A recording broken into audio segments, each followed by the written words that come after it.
ইব্রাহিম হোসেন, আমার বাড়ি রংপুর। বন্ধুরা, আমি আমার জীবনের গল্পটা শুরু করার শুরুতে আপনাদেরকে আমার পরিবারের বিষয়ে জানিয়ে রাখি। আমার পরিবারে আমি আছি, আমার বাবা আছে, মা আছে, আর কেউ নেই। আমার জন্ম হবার ঠিক ৩ মাস পরে নাকি আমার দাদাভাই মারা যায়, আর আমার জন্মের আগেই আমার দাদিমণি মারা যায়।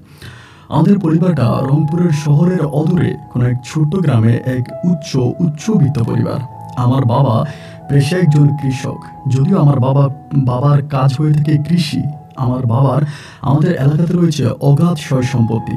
আমার দাদা ছিলেন আমাদের এলাকার এক কথায় জমিদার, আর সেই জমিদারের একমাত্র পুত্র ছিলেন আমার বাবা, যার জন্য দাদার ওই অগাধ সয় সম্পত্তির সম্পূর্ণ মালিক হয় আমার বাবা।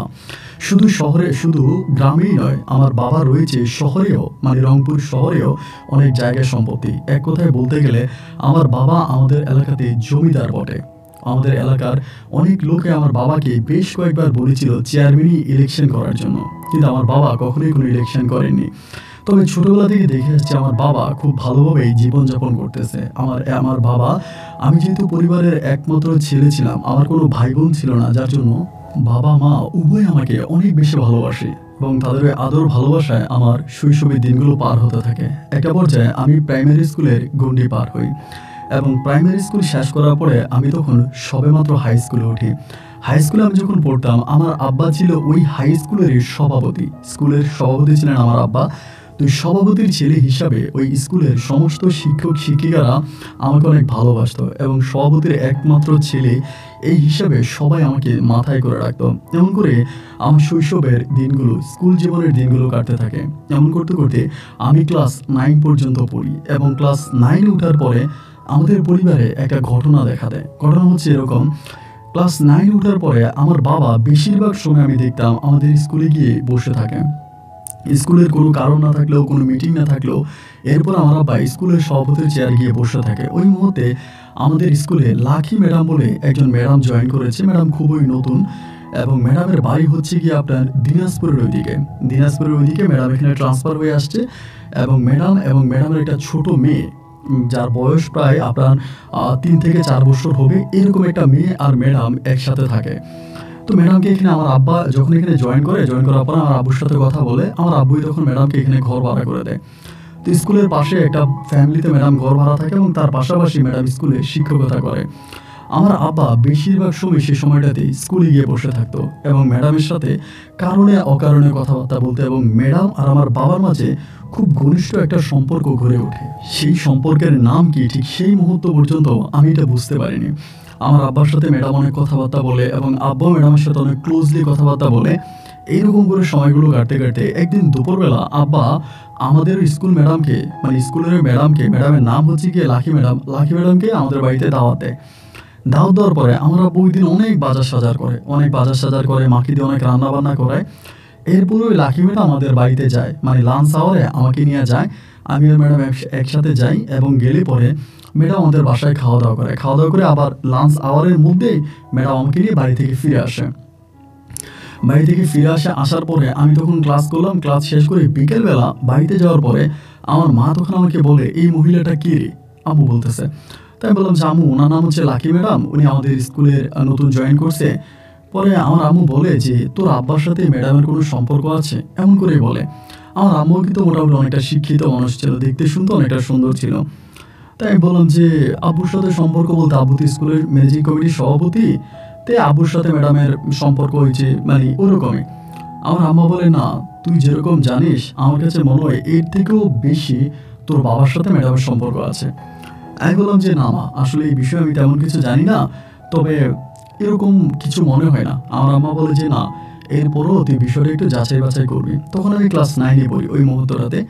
আমি বললাম যে আচ্ছা মা, ঠিক আছে। এরপরে আমি আমার আব্বাকে একটু ফলো করতে থাকি। আমার আব্বা যথেষ্ট পরিমাণে লম্বা, ফর্সা, এবং খুবই মানে ফাওয়ান একজন লোক ছিল। আমার দাদা নাকি হুড় খেলা খেলতো, মানে হুড় ধরতো।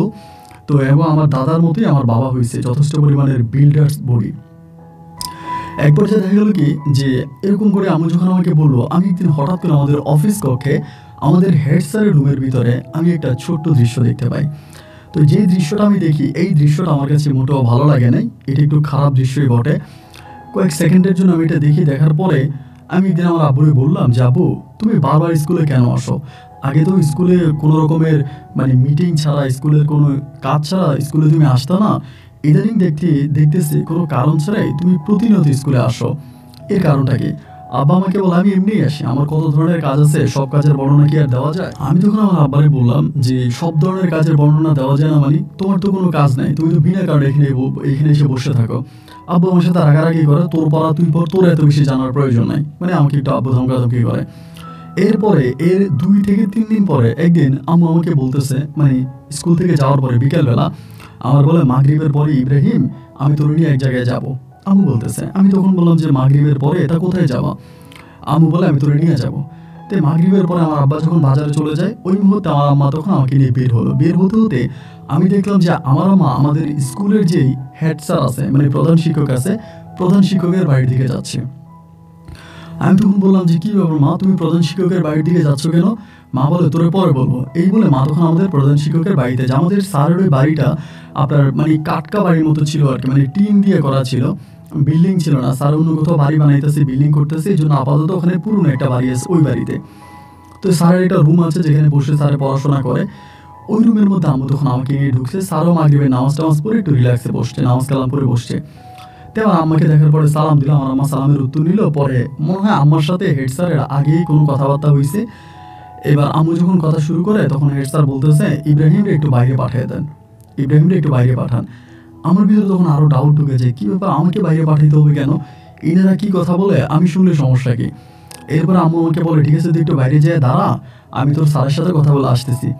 তা আমার ভিতরে খুব সন্দেহ জাগে যে কী কথা বলবে স্যারের সাথে। এক পর্যায়ে আমি তখন করলাম কি, আমার আম্মু যখন স্যারের সাথে কথা বলতেছে, আমি ওই মানে স্যারের রুম থেকে বের হয়ে পাশে গিয়ে আমি আড়ি পেতেছিলাম তারা কি বলে শুনবো, এবং কান পেতে থাকি। এবং একটা পর্যায়ে শুনতে পাই আমার মা আমার আব্বার সম্বন্ধে কথা বলে, এবং আমাদের স্কুলের হেড স্যার বলে আমার আব্বার সাথে লাকি ম্যাডামের অবৈধ সম্পর্ক আছে, এদের সাথে শারীরিক সম্পর্ক হয়ে প্রতিনিয়ত আমার আব্বা এগুলো করে, এবং আমার আব্বা এই ম্যাডামকে ছাড়া কিছুই বুঝে না, এবং আব্বা নাকি ওই ম্যাডামকে বিয়ে করে ফেলবে, এই ধরনের কথাবার্তা বলে। এবং বলে আমার মাকে বলে দেয়, খবরদার ইব্রাহিমকে কিন্তু বলে দিয়েন যাতে আপনি যেখানে আসছেন আমার সাথে কথা বলছেন, ইব্রাহিম যে তোর বাবারে না বলে, আর আপনি যে আসছেন কেউ কি দেখছে? আমার আম্মা বলে, না ভাই কেউ দেখে না, আমি গোপনে আসছি। বলে ঠিক আছে তাহলে চলে যান, বাট ইব্রাহিমকে বলে দিবেন ও যে তোর বাবারে না বলে। আমার মা তখন বললো আচ্ছা ঠিক আছে। পরে আমি আবার সামনে গিয়ে দাঁড়াইছিলাম, আম্মা তখন বের হয়েছে। বেরোয়ার পরে আম্মা আমার সাথে হেঁটে হেঁটে যাচ্ছে। বললো আম্মা, স্যারের সাথে তোমার কি কথা হলো ঘরের মধ্যে? মা তখন বলে, তোর একটা কথা বলবো। আমি বললাম বলো। মা বলে, আমি যেখানে আসছি তোর হেড স্যারের সাথে কথা বলছি, এটা কিন্তু খবরদার তোর আব্বুর কাছে বলবি না। আমি বললাম আচ্ছা ঠিক আছে, আব্বুরে বলবো না, কিন্তু ঘটনা কি আমাকে তো বলবা। আমার আম্মা বলে, তেমন কিছু না, তুই বাড়ি চল। পরে বাড়িতে যাই, এবং এই যে ওই দিন কথাবার্তাগুলো শুনলাম, শোনার পরে আমি আমার আব্বুকে ফলো করতাম। এমন করতে করতে আব্বুর কিছু বিশ্রী জিনিস আমার চোখের সামনে ধরা পড়ে। ধরা পড়ার পরে আমার তখন আমি ক্লাস 9-এ পড়ি, আমি তো ছোটো না, আমি অনেক বড়, এবং অনেকে এটা নিয়ে কানাঘেঁষা করে, অনেকে স্কুলে অনেক কথাবার্তা বলে, অনেকেই তো দেখে, তাই না? আর বিশেষ করে দেখা যায় যে এই জিনিসগুলো তো ধামা চাপা থাকে না, এই জিনিসগুলো তো চাপা থাকে না, এগুলো প্রকাশ হয়ে যায়, প্রচার হয়ে যায়। তো দেখা গেল যে এটা মানে একদম সবার কানে কানে পৌঁছায় গেছে যে এরকম একটা ঘটনা ঘটতেছে। তারপর দেখা গেলো যে আম্মু আমার বারবার বলে যে এরকম করে আম্মু আমার সাথে কথা বলে, বা আমি এগুলো স্কুলে দেখতে পাই। এমন করতে করতে একদিন শুক্রবার ছিল, তা আব্বু ম্যাডামকে বিয়ে করে ফেলবে, বা ম্যাডাম তার আগের স্বামীকে ছেড়ে দিবে, এরকম কথাবার্তাও চলতেছিল। শুক্রবার ছিল, ওই দিন আমি পড়তেছিলাম। আমাদের এর পরের দিন হচ্ছে শনিবার স্কুলে পরীক্ষা আছে, মানে পরীক্ষা ক্লাস 9-এর পরীক্ষা আছে। এটা কি মানে তৃতীয় সাময়িক পরীক্ষা কিনা আমি জানি না, নাকি ফাইনাল পরীক্ষা, একটা পরীক্ষা ছিল। আর মনে আছে আমি পড়তেছিলাম।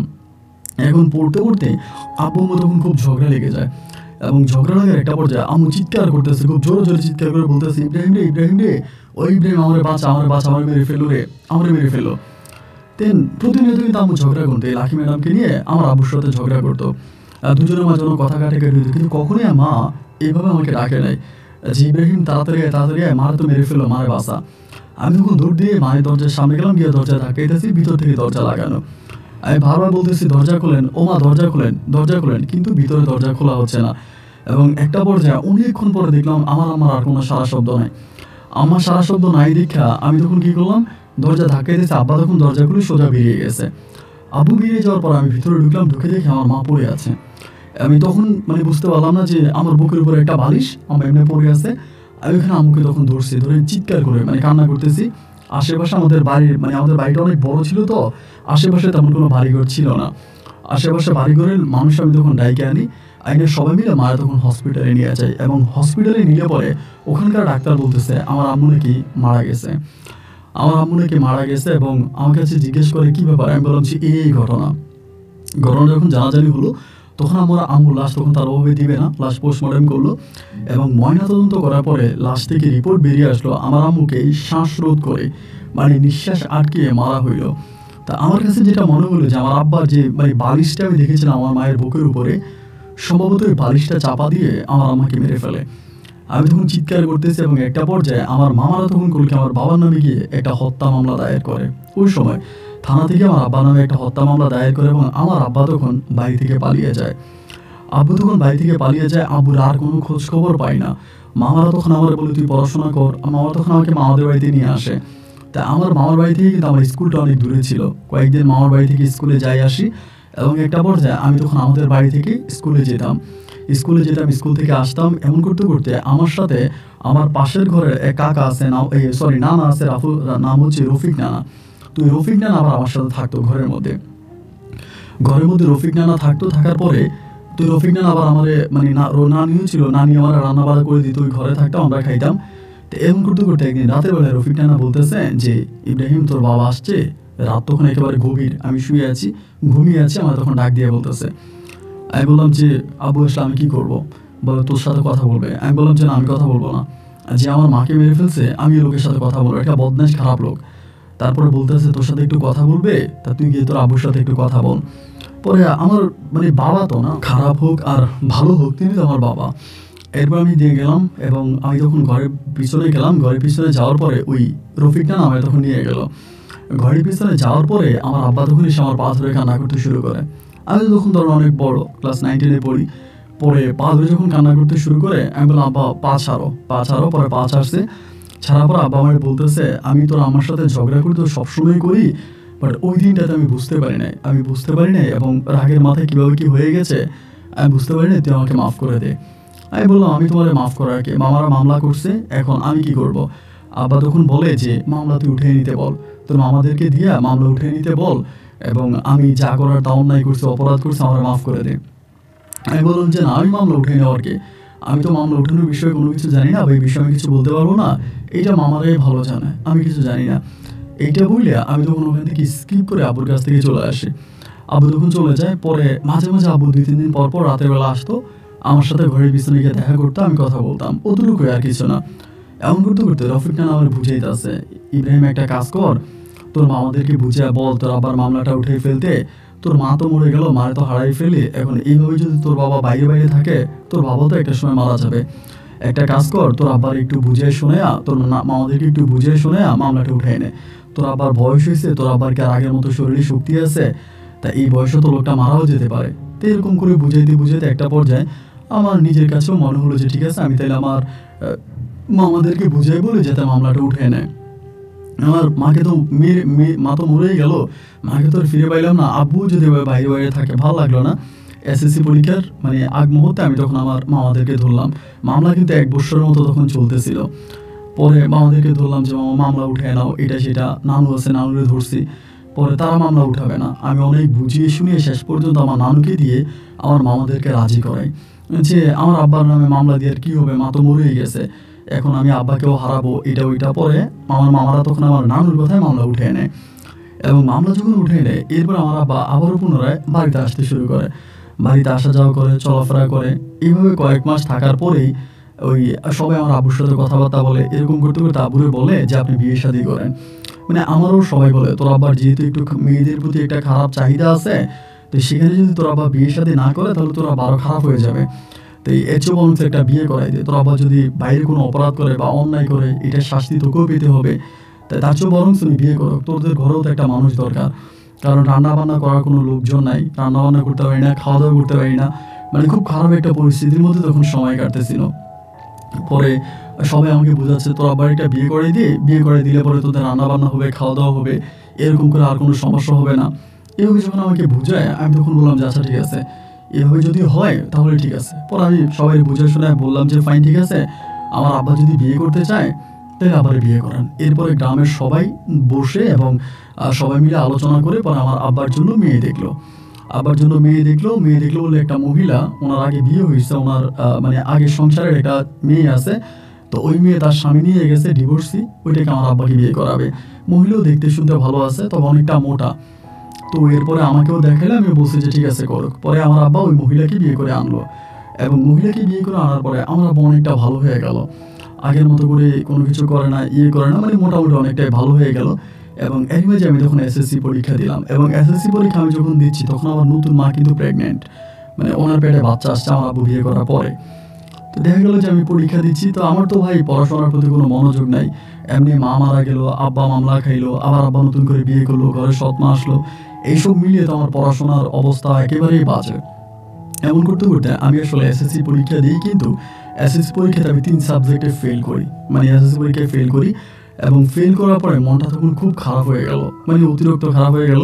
আমার আব্বা আমাকে বোঝাচ্ছে তুই আবারও পরীক্ষা দে, সমস্যা নাই, যা হবার তা হয়েছে, আবার পরীক্ষা দে। তো আমি আবারও পরীক্ষা দেওয়ার জন্য প্রস্তুতি নিচ্ছি। ওই মুহূর্তে আমার আম্মুর ঘরে আমার একটা বোন হয়, মানে আমার একটা সৎ বোন হয়, এবং সৎ বোনটাও দেখতে মাশাআল্লাহ অনেক সুন্দর হয়, অনেক কিউট হয়।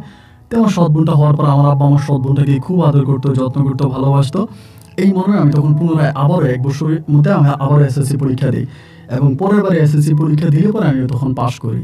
পাশ করলে আমি তখন একটা কলেজে ভর্তি হই। তা আমার একটা সৎ বোন হওয়ার পরে কিন্তু আমার একটা সৎ ভাই আমার আম্মুর ঘরে হয়, আমার একটা সৎ বোন, একটা সৎ ভাই হয়।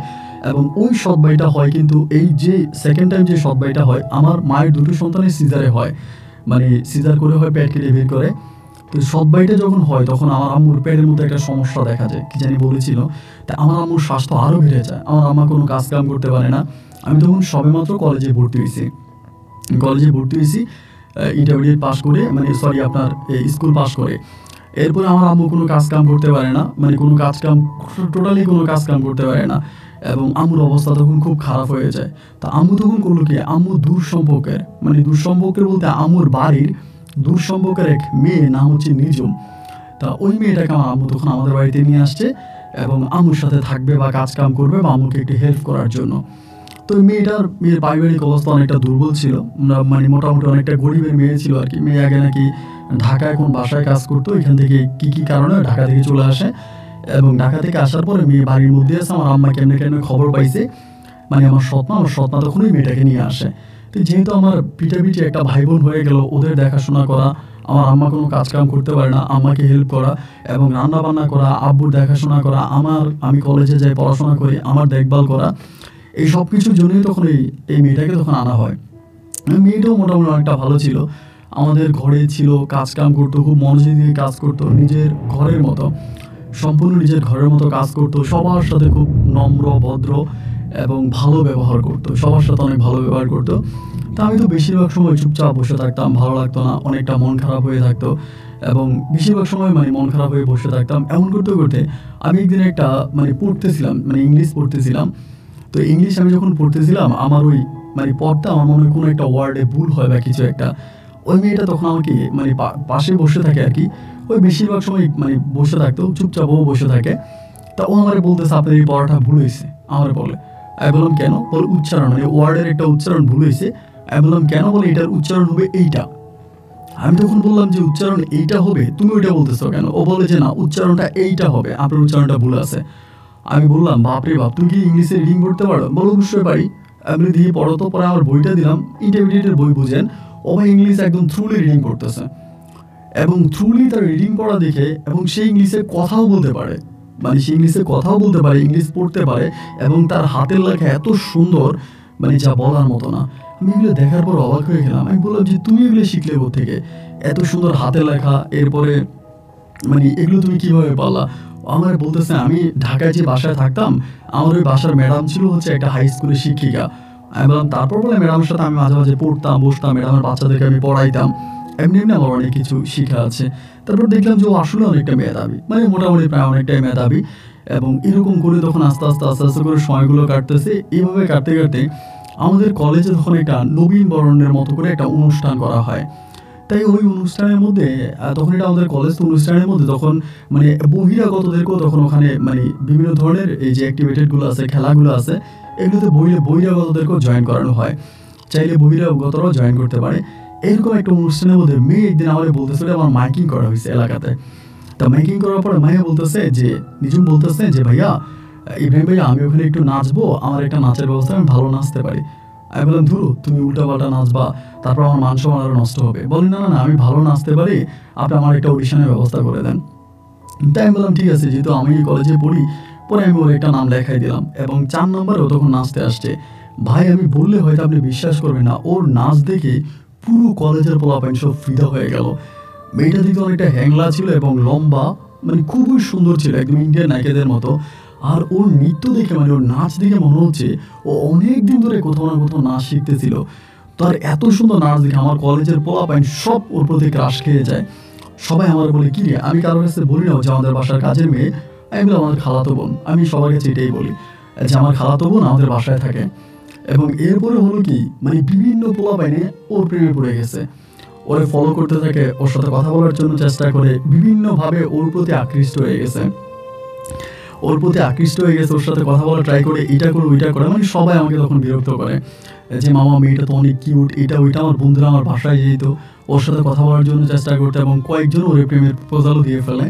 তো আমারও না তখন ভিতর থেকে ওরে ভালো লাগতে শুরু হয়। আমি জানি না কেন আমার এই ভালো লাগাটা ওর প্রতি জেগে যায়, মানে কেন জানি মনে হয় দেখতে শুনতে যেহেতু এতটাই সুন্দর, এতটাই ভালো এবং পড়াশোনাও জানা, ও যদি আজকে কোনো বড় লোকের ঘরে জন্মাইতো তাহলে ওরে কোটিপতির মানে ছেলেরা বিয়ে করার জন্য পাগল হয়ে যেত। আজকে হয়তো নিম্ন মধ্যবিত্ত পরিবারে জন্মানোর কারণে ও হয়তো এরকমটা হয়েছে। বাট এত সুন্দর একটা মেয়ে, এরকম একটা মেয়ের সাথে কে না প্রেম করতে চাইবে। এবং এমন করতে করতে ও, আমি যখন পড়তাম আমার সাথে আসতো, বসতো, কথা বলতো, আর আমার আম্মুকে কাজে কেমন একটা হেল্প করতো, সাহায্য করতো। এই করতে করতে একদিন, 2 দিন, 3 দিন ওর সাথে গল্প গুজব করতে করতে ওর সাথে মোটামুটি আমার একটা ভালো লাগার এবং ভালোবাসার সম্পর্ক শুরু হয়ে যায়।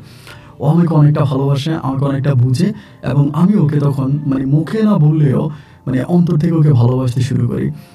দুজনের মাঝে তখন একটা গভীর প্রেমের সম্পর্ক শুরু হয়। যেহেতু একই বাসায় থাকতাম, ও আমাদের বাসার কাজের মেয়েও যদি হতো, বাট আমি সবার কাছে বলতাম আমার খালাতো বোন। এবং বন্ধু-বান্ধব সবার কাছে বলে ফেলি যে ওর সাথে আমি রিলেশনে জড়াইছি, ওরে আমি বিয়ে করব, তোরা ওকে বিরক্ত করিস না। তো কেউ আর ওরে বিরক্ত করতো না। আমি তখন ওর সাথে গভীরভাবে জড়ায়ে পড়ি। এইটা আমার সৎমা অথবা আমার আব্বা বা আমার যে ছোট ভাই বোন আছে, সৎ ভাই বোন, ওরাও কিন্তু কেউ জানতো না। এরকম করে বেশ কয়েকদিন আমাদের বাসায় ও থাকতেছে, অনেক দিন ধরে থাকতেছে। আমি তখন ইন্টার ফার্স্ট ইয়ার থেকে ইন্টার সেকেন্ড ইয়ারে উঠবো। ইন্টার সেকেন্ড ইয়ারে উঠার ওই মুহূর্তে হলো কি, মানে ইন্টার সেকেন্ড ইয়ারে যখন উঠবো তখনই মানে ওর মা তখন আমাদের বাড়িতে বেশি আসতো। মানে নিজমের আম্মু, আমার খালা আমাদের বাড়িতে একটু বেশি আসতো, মানে হঠাৎ করে একটু বেশি আসতে শুরু করে। এবং খালারই আসা যাওয়া দেখে আমার মাঝে অনেক সন্দেহ লাগে, কি ব্যাপার, খালাই তো বারবার কেন আসে, কি কারণে আসে, বারবার আসে, আমার আব্বুর সাথে কথাবার্তা বলে, এই সেই মানে অনেক ধরনের কথাবার্তা আমার আব্বুর সাথে বলে, এইটা ওইটা, এমন করে তখন সময়গুলো কাটতেছে। এইরকম করে সময়গুলো কাটতে কাটতে আমি তখন ইন্টার ফার্স্ট ইয়ার থেকে ইন্টার সেকেন্ড ইয়ারে উঠছি। এবং সেকেন্ড ইয়ারে উঠার পরে ওই মুহূর্তেই আমার আম্মু, যখন খালা বারবার আসতো আমার আব্বু কথা বলতো, এবং খালা আসলে আমার আব্বু পাগল হয়ে যেত, খালার কী দেওয়া খাওয়াবে, কী করবে না করবে। এবং খালার নামে আমার আব্বু ওইখানে মানে খালার ওই বাড়িতে, খালার ঘর ছিল না, খালার একটা ঘর বানিয়ে দেয়। তো ওনার মেয়ে যেহেতু আমাদের এখানে কাজ করে, আমার মাকে সাহায্য করে, আমাদেরকে সাহায্য করে, এই জন্য ওখানে ওনার একটা ঘরও বানিয়ে দেয়। তো এই খালার সাথে তখন সম্পর্কটা অনেকটা গভীর পর্যায়ে চলে যায় আমার আব্বুর। এই সময়তে আমি তখন ইন্টারমিডিয়েট পরীক্ষা দেবো। আপনি শুনলে ভাই আপনার শরীরের পশম দাঁড়িয়ে যাবে।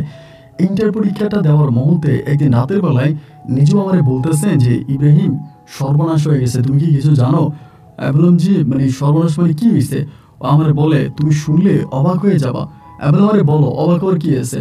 ও আমাকে বলে যে তোমার আব্বা আমার মায়ের কাছে আমাকে বিয়ের প্রস্তাব দিছে। আমি বললাম মানি, আমার আব্বা এই বয়সে? বলে হ্যাঁ। শুধু প্রস্তাবই দেয় না, আমার নামে এবং আমার আম্মুর নামে এত বিঘা সম্পত্তি লিখে দিবে, আমার আম্মুকে ওই লোভ দেখাইছে। আমি তখন বললাম মানি, এটা তুমি কেমন কথা বলতেছ, এটা কি ধরনের কথা? বলে হ্যাঁ আমি সত্যিই বলতেছি, আমার আম্মুর নামে এত বিঘা সম্পত্তি, আমার আব্বুর নামে এত বিঘা সম্পত্তি, আমার নামে এত বিঘা সম্পত্তি তোমার আব্বা লিখে দিবে, এইরকমভাবে হচ্ছে তোমার মানে আমার আম্মুকে বলছে। এখন আমার আম্মু তো পাগল হয়ে গেছে।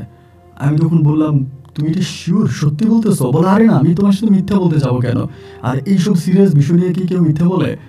আমার আচ্ছা ঠিক আছে, আমি বিষয়টা দিয়ে মানে আমার প্ল্যানিং হচ্ছে আব্বুরে আমি মেরে ফেলবো এরপরে যদি আর কোনো ঘটনা ঘটায়, কারণ তিনি আমার, তার কারণে আমি আমার মাকে হারাইছি, আমার আম্মাকে তিনি মেরে ফেলছে এই সমস্ত কারণে। কিন্তু আব্বুকে দেখলে তখন মনে হয় না যাবো এই টাইপের লোক, মানে পাঞ্জাবি গায়ে দিয়ে চলে, মানে এই মামলার পরে আব্বা 5 ওয়াক্ত নামাজ পড়তো, মসজিদে যাইতো, নামাজ পড়তো, কোরআন পড়তো, মানে একদম পুরো দিন লেনে চলাফেরা করতো। মোটেই আমার আব্বার মাঝে এমন কোনো কিছু বোঝা যায় না যে এই টাইপের যে তিনি, এটা কোনোভাবে বোঝার কোনো উপায় নেই।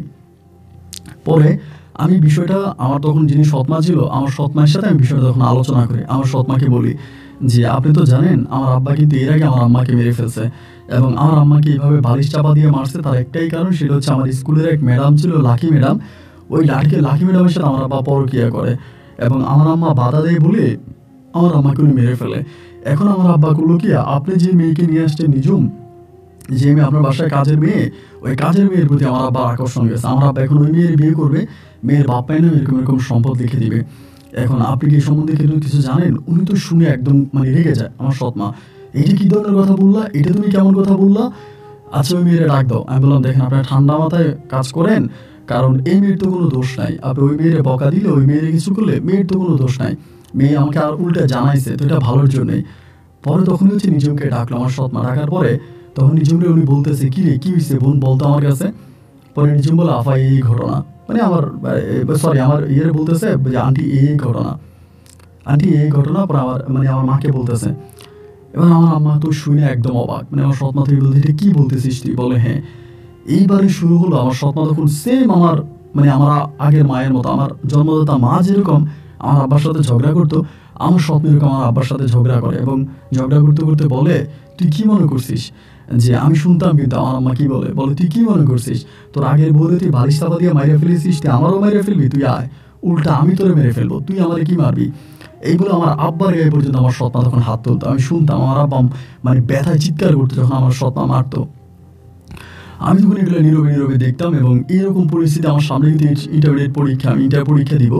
আমার ওই পড়াশোনা এসএসসিতে যা গেল ইন্টারমিডিয়েটেও তা। এসএসসিতে তো এক ঝামেলায় গেল, এবং ইন্টারমিডিয়েটে তখন অন্য ঝামেলা শুরু হলো।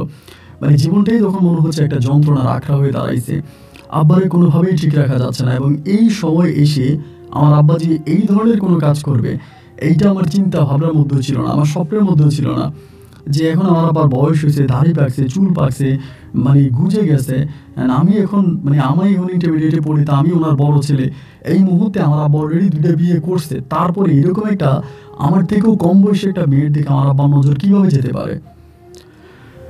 যাই হোক, এরপরে আমার আব্বাকে তখন আমার সৎমা ঝগড়া করতে করতে একসময় হঠাৎ করে একদিন, মানে এরকম ঝগড়াঝাটির মধ্যে একদিন হঠাৎ করে নিজমের আম্মা আসে, মানে আমার খালা আসে। নিজমের আম্মা আসার পরে নিজমে বলতেছে, এই নিজম তুই কাপড় চোপড় সব ঠিক করে আমি তোর এই বাড়ি থেকে নিয়ে যাবো, আমি তোর এই বাড়িতে রাখবো না। এবার আমার সৎমা আসে, আইসা বলতেছে নিজমে কই নিয়ে যাবেন? বলে আমার মেয়ের আমি এই বাড়িতে রাখবো না, তোমরা আমার মেয়ের নিয়ে উল্টাপাল্টা কথা বলো, আমার মেয়ে উল্টাপাল্টা কথা বলে, আমার মেয়ের নিয়ে তোমরা উল্টাপাল্টা কথা বলো, আমার মেয়ে এরকম নাকি তোমরা যেরকম বলতেছো? এবার আমার সৎমা বলে আপনি তো একটা লুবি, আপনি একটা খারাপ প্রকৃতির মহিলা। যদি খারাপ প্রকৃতির মহিলা না হবেন তাহলে নিজের এরকম ছোট্ট মেয়েটার আপনি কি করে আমার স্বামীর মতো এরকম বুইড়া ধামরা একটা বেটার কাছে বিয়ে দিচ্ছেন? কিভাবে দিচ্ছেন আপনি? আমার খালা তখন বলে কে বলছে এটা মিথ্যা কথা, আমি জীবনে এরকম কোনো সিদ্ধান্ত নিইনি। তারপরেই আমার সৎমা বলতেছে নিজম তো নিজে আমার কাছে বলো, নিজমকে জিজ্ঞেস করেন। এটা বলার পরেই আমার খালা তখন করলো কি, মানে জুতাগুলো ওই জায়গায় নিজমে পিটাইতে শুরু করে, আমার সামনে নিজমকে পিটাইতে শুরু করে জুতাগুলো, এবং পিটিয়ে বলতেছে এই জন্যই তো আমি তোর এই বাড়ি থেকে নিয়ে যাবো, কারণ তুই নিজের ভালো বুঝিস না। ও নিজমকে বারবার বলতেছে যে আমি এই জন্যই তোকে এই বাড়ি থেকে নিয়ে যাবো, কারণ তুই নিজের ভালো বুঝিস না, এই জন্য আমি তোকে এখান থেকে নিয়ে যাবো। এই বলে তিনি তখন নিজমকে নিয়ে চলে আছে। আমি তখন আটকাই, খালা থামেন, ও থাকুক, মা আমার খালা রাখবেই না। মানে আমার সাথে যে নিজমের সম্পর্ক আছে, নিজম আর আমি ব্যতীত আমার পরিবারে কিন্তু কেউ বিষয়টা জানতো না। যাই হোক, এরকম করে নিজমটা তখন নিয়ে যায়। ওই সময় নিজম একটা মোবাইল ফোন ব্যবহার করতো, বাটন সিস্টেম একটা ফোন ছিল, এটা আমিই কিনে দিয়েছিলাম, এটাও গোপনে গোপনে ব্যবহার করতো। এই মোবাইলটা তখনও নিয়ে যায়। ও আমার তখন যাওয়ার সময় বলে মানে ফোন দেওয়ার জন্য ফোনে কথা বলবে, আচ্ছা ঠিক আছে। এরপর ওকে নিয়ে চলে যায়, এবং চলে যাওয়ার পরে ওই রাতে আমি তখন ওরে ফোন করি। ফোন করলে পর ও চিৎকার করে কান্না করতেছে, বলে জানো আমি বাড়িতে আসার পর আমার আম্মা 100 বারের উপরে তোমার আব্বুর সাথে কথা বলছে, এবং মানে আমাকে বিয়ে দিয়ে দিবে তোমার আব্বুর কাছে, সব কিছু ফাইনাল হয়ে গেছে, মানে আমার তো আর বাঁচার কোনো উপায় নেই, আমি কি করবো, আমি আত্মহত্যা করবো, আমি সুইসাইড করবো, আমি মারা যাবো, আমি আমার জীবন থাকতে এটা আমি জীবনও করবো না, এটা কীভাবে সম্ভব, আমি তো এটা পারবো না। আমি বললাম আর এটা তো তোমার দ্বারাও সম্ভব না, আমার দ্বারাও সম্ভব না। ও তখন আমাকে বলে তুমি বলো না তোমার বাবার কাছে যে তুমি আমার পছন্দ করো। আমি তখন বললাম নিজেও আমি কেমনি আমার বাবার কাছে এই কথা বলি, আমি তোমার পছন্দ করে আমি তোমার বিয়ে করতে চাই। মানে আমার ভিতর থেকে এটা আসতেছে না যে আমার আব্বা এরকম একটা কাজ করবে, এটা আমি কখনো কল্পনাও করতে পারি নাই। আমি কখনো কল্পনাও করতে পারি না যে এই বয়সে এই বুড়ো বয়সে এসে উনি এরকম কাজটা করবে। এরপরে আমার আব্বা করতে গিয়ে ওই নিজুমদের বাড়িতে যাইতো, নিজুমের আব্বা আমার সাথে কথা বলতো। এরপরে নিজুমের বাবার এখানে ব্যবসা ধরাই দিয়ে নিজুমের মায়ের এটা করে, গয়নাগাটি কিনে নিয়ে যায়। মানে নিজুমের বাসা ছাড়া উনি কোনো কিছুই বুঝে না। ওই বাসায় যায় আসে এবং প্রতিদিন 2-3 বার করে যাতায়াত করে। আমি এবং উনি আমাদের বাসা ওদের বাসায় গেলে নিজুম আমারে ফোন দেয়, ফোন করে বলে তোমার আব্বা আমাদের বাসায় আসছে। আমি তখন সৎ মারে বলি ও মা, আব্বা তো ওই বাসায় গেছে। আমার মা তখন আব্বারে ফোন দেয়, ফোন করে বলে তুমি কই? বলে আমি তো বাজারে। আমার আব্বা শিকার যায় না, মানে আব্বা বলে না আব্বা যে ওই বাসায় গেছে। মানে এইরকমভাবে সময়গুলো কাটতে কাটতে কাটতে কাটতে একটা পর্যায়ে আমার আব্বা আমার সৎ মারে ডাইরেক্ট বলে প্রয়োজনে আমি তোরে তালাক দিয়ে দিব, আমি প্রয়োজনে তোরে তালাক দিয়ে দিব, তুই আমার কোনো কাজে বাধা হয়ে দাঁড়ালে আমি ওই মেয়ের বিয়ে করব, আমি তোরও খাওয়াবো। এবার আব্বা ডিরেক্টলি শুরু করছে। এতদিন কিন্তু এরকম মানে একদম ফলাও করে বলতো না, মানে এরকম ডিরেক্টলি বলতো না, এখন ডিরেক্টলি শুরু করছে যে আমি ওই মেয়েরও বিয়ে করবো, আমি তোরও বিয়ে করবো। আর তুই তো আমার বউ আসিসই, তা তোর সমস্যা কি? তোর তো কোনো সমস্যা নাই, তোর কি সমস্যা? আমি ওই মেয়ের বিয়ে করবো, আমি যদি ওই মেয়েরে খাওয়াইতে পারি আমি তোরও খাওয়াবো। এবার আমার আম্মা সৎমা তখন একদম নিরুপায় হয়ে গেছে, মানে সে ফাইটিং করতে করতে অনেকটা ক্লান্ত, সে আর এই নিয়ে কোনো কথা বলে না, মানে মোটামুটি সে চুপ হয়ে গেছে। আর কত ভাই, আমার আব্বাকে এদিক থেকে ফিরে আনলে ওদিক থেকে যায়, ওদিক থেকে ফিরে আনলে ওদিক থেকে যায়, মানে কোনোভাবেই তো ওনাকে ঠিক রাখা যাচ্ছে না। একটা সময় আমার সৎমা একদম নিরুপায় হয়ে গেল, চুপ হয়ে গেল, মানে আল্লাহর উপরে ছেড়ে দিল যে আল্লাহ যা করবে সেটাই। এবার আমি কি করব ভাই, আমি তো আর আল্লাহর উপরে ছাড়তে পারতেছি না। আমি তখন কান্নাকাটি করি, আমি কোনো উপায় বুঝতে পাই না। আবার এমনি বুঝাই অমনি বুঝাই, বিভিন্নভাবে বুঝাই না, কোনোভাবেই কোনো কাজ হয় না। এমন করে একদিন সকালবেলা আমার আব্বা বাসা থেকে বেরিয়ে গেছে, সকাল থেকে বেরিয়ে গেছে, এবং বেরিয়ে যাওয়ার পরে আমি খবর পাইছি আমার আব্বা ওই দিনই নিজমকে বিয়ে করবে। এরকম একটা খবর আমার কানে আসছে, মানে নিজমই আমাকে ফোন দিয়ে বলছে যে আজকে তোমার আব্বু কিন্তু দুপুরে আমাদের বাড়িতে আসবে, আমার কিন্তু বিয়ে করবে। এবং আব্বা যে বাড়ি থেকে গেছে, বেরোবার সময় আব্বা কয়েকজন লোক নিয়ে গেছে আমাদের গ্রামের, মানে কয়েকজন গণ্যমান্য লোক নিয়ে গেছে। আর আমার এতে আমার সৎমা যে ছিল উনিও মানে অনুমতি দিয়ে দিছে। উনি আব্বার অত্যাচার নিতে পারতেছে না, সহ্য করতে পারতেছে না, এবং সহ্য করতে না পেরে উনি তখন বলে দিছে যে যান, আপনি যারা যেটা ভালো মনে করেন আপনি সেটা করেন, আমি আপনার আর কোনো কাজে বাধা দিব না, আমি আর কিছু বলবো না। মানে আমার সৎমা নিরুপায় হয়ে যখন এটা বলে দিল, দেওয়ার পরেই আমার আব্বা তখন এরকম একটা স্টেপ নিয়ে দিছে, বাজারে গেছে এবং সকালবেলা ভোরে বাজার টাজার করছে, বিয়ের বাজার করছে, করে আব্বা তখন প্রায় 11টার দিকে, 11টা থেকে 12টার দিকে ওই বাড়িতে গিয়ে পৌঁছাইছে। তখন কিন্তু নিজমের সাথে আমার কথা হইতে আছে, নিজম বলতেছে উনি আসছে, উনি আসছে। আমি বললাম যে এখন তুমি কি করবো? আমার বলো আমি কি করতে? আমি বললাম তুমি বাসা থেকে পালাইয়া যাও। ও আমাকে বলো আমি কিভাবে পালাবো, তুমি আমার বলো। আমার আব্বা আম্মা শুধু না, আমার নানা নানি, আমার মানে আত্মীয় স্বজন সবাই আমাদের বাড়িতে, এবং সবাই আমাকে বুঝাইতেছে, আমার মাথায় হাত বুলাই দিতেছে যে এই লোকটারে বিয়ে করলে আমি কোটি টাকার সম্পত্তির মালিক হব, এবং আমার জায়গায় সম্পত্তি হবে, আমি অনেক বড় লোক হবো, আমার আব্বা আমার অভাব অনটনের দিন কেটে যাবে, অন্যের বাসায় কাজ করে জীবনযাপন করছি, এখন আর অন্যের বাসায় কাজ করতে হবে না, এখন নিজেরাই কিছু করতে পারবো। সবাই আমাকে বুঝাইতেছে, আমি কি করবো বলো? আমি তো আর কোনো কিছু মানে বুঝতে পারতেছি না। আমি তখন বললাম নিজুম তুমি তো বুঝতেছো না, আমি তোমাকে ভালোবাসি, আমাদের এত প্রেম এত ভালোবাসা, তুমি কি করে এই স্মৃতিগুলো ভুলে যাবা বলো? স্মৃতি কি তুমি ভুলতে পারবা? ও আমাকে বল আমি তো স্মৃতি ভুলতে পারবো না, এই স্মৃতি আমাকে পাগল করে তুলতেছে। আর স্মৃতির কথা যেমন তেমন, আজ আমি যাকে বিয়ে করতে যাচ্ছি বা বিয়ে যাকে আমাকে করাবে সে কে? সে আমার বয়ফ্রেন্ডের বাপ। শুধু বয়ফ্রেন্ডের বাপই না, সে একজন বয়স্ক বৃদ্ধ লোক, আমার বাবার থেকেও বেশি বয়স। আমি বললাম নিজু আমি তোমাকে কি বলবো, আমার মাথায় কোনো আইডিয়া আসতেছে না, আমি তোমাকে কোনো কিছু বলতে পারতেছি না, শুধু এটাই বলবো তুমি যাই করবা, তুমি যেটাই করবা, তুমি অবশ্যই চিন্তা ভাবনা করে ঠান্ডা মাথায় তুমি কাজ করো, ঠান্ডা মাথায় কাজ করো, যাতে কোনোভাবেই এইটা যাতে তোমার আব্বা বুঝতে না পারে, বা তোমার ফ্যামিলির আদার্স মানুষরা যাতে বুঝতে না পারে যে তুমি কোন স্টেপ নিচ্ছ, কোন কাজ তুমি করতেছো, কোন প্ল্যানিং তোমার মাথায় আছে, এইটা যাতে তারা বুঝতে না পারে। ও আমাকে বললো আচ্ছা ঠিক আছে, তুমি টেনশন করো না, আমি দেখি কী করতে পারি। এভাবে তারা আমি বুঝলাম, তারা আমি বললাম, এবং সে তার মতো করে প্ল্যানিং করতেছে, প্রোগ্রামিং করতেছে। এবং দুপুরের দিকে আমার আব্বা তখন ওই বাসায় চলে গেছে, লোকজন নিয়ে তখন খাওয়া দাওয়ার আয়োজন করতেছে, এবং হঠাৎ করে নিজের মোবাইলটা বন্ধ। ওর মোবাইলটা বন্ধ পাওয়ার পরে আমি তখন পাগলের মতো হয়ে গেছি, কিন্তু মোবাইল বন্ধ কেন? এবং মোবাইল বন্ধ থাকার পরে আমি তখন ঘর থেকে উঠে দিছি, মানে ঘর থেকে বেরিয়ে গেছি, তখন প্রায় 3টে সাড়ে 3টার মতো বাজে। ঘর থেকে বেরিয়ে গেছে, আমার সৎ মা আমার হাত চেপে ধরছে, ধরে বলে কই যাস, এমনি বলে। আমি বললাম আমি আমার আব্বারে সাহায্য করতে যাইতেছি। আমার সৎ মা আমার বলে ঘরে যা। আমি বললাম দেখেন আমি ঘরে যাবো না, আপনি আমাদের ছাড়েন। উনি আমার তখন জড়াই ধরে চিৎকার দেয়, এবং চিৎকার দিলে পরে আশেপাশে থেকে আমাদের গ্রামের আমাদের বাড়ির আর কয়েকজন চলে আসে, এসে আমাকে হাত পা চেপে ধরে। ধরার পরে সবাই আমার বলতেছে তোরা ঘরে যা, মানে আমার সৎ মা মনে করছে আমি ওখানে গেলে একটা অঘটন ঘটে ফেলবো, আমার আব্বারে মেরে ফেলবো বা আব্বারে মারবো, এইরকম একটা কিছু আমি করে ফেলবো, এরকম একটা খারাপ স্টেপ আমি নিব, এইটা মনে করে আমার সৎ মা তখন আমাকে আটকাই দেয় যে না তোর যাওয়া লাগবে না, তুই যাইস না, যাওয়া বার্তা হয়ে গেছে বা যেটা হচ্ছে এটা আমরা পরে আলোচনা করে সিদ্ধান্ত নিব, তুই ঘরে যা।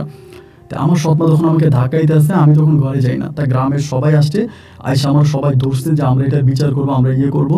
আর তোর মা তো অনুমতি দিয়েই দিছে, তোর সৎমা যেহেতু অনুমতি দিছে তা তুই এখন কী করবি, তোর আব্বা যদি এরকম করে। আমি বললাম যেরকম বয়স্ক একটা লোক, তার লজ্জা করে না, সে তার ছেলের বয়সের থেকেও কম বয়সী মেয়ের বিয়ে করতে গেছে, আমি একটা কিছু করে ফেলবো, আমি তারে মেরে ফেলবো, তারে মাইরে আমি জেল খাটবো, আমি তারে মাইরা জেল খাটবো, প্রয়োজনে সারা জীবন আমি জেলের গাড়ি টানবো, এরপর আমি এই বদমাশ লোকটাকে ছাড়বো না। সবাই আমার ধাক্কায় ধাক্কায় ঘরের মধ্যে ঢুকাইছে, আমি আর ঘর থেকে বেরোতে পারি না। আমাদের তো বিল্ডিং রুম, বিল্ডিংয়ের মধ্যে ঢুকে সামনে দিয়ে দরজা লাগাই দিছে, আমার সৎ মায় লাগাই দিছে।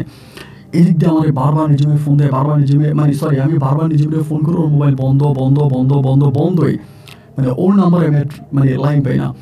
এরপরে ধরেন আমি ঘরের মধ্যে চিৎকার করে কান্না করতেছে, এখন ওর মোবাইল বন্ধ থাকলে আমি কীভাবে করতে পারবো। এবার মনটাকে বুঝাইতেছে যে আল্লাহ এটা কী হচ্ছে আমার সাথে, ও আল্লাহ এটা কী হচ্ছে, আমি কী করব বলেন। পাগল হয়ে যেতেছে ঘরটার মধ্যে, মনে হয় তখন আমার পুরো পৃথিবীটা অন্ধকার লাগতেছে। এমন অবস্থার ভিতরে হঠাৎ করে আনুমানিক প্রায় রাত্রে 11:30 বাজে রিজু আমাকে কল দিছে, 10:30 দিকে রিজু আমাকে কল দিছে। কল দেওয়ার পর আমি কলটা রিসিভ করে চিৎকার করে বলতেছে যে আমি বটতলার ওইদিকে আছি, তাড়াতাড়ি আসো। আমারে বলে, আমি বললাম বটতলার ওইখানে? বলে আমি বটতলার ওখানে আছি, তুমি তাড়াতাড়ি আসো বট গাছের নিচে, ওদের বাড়ির ওইদিকে।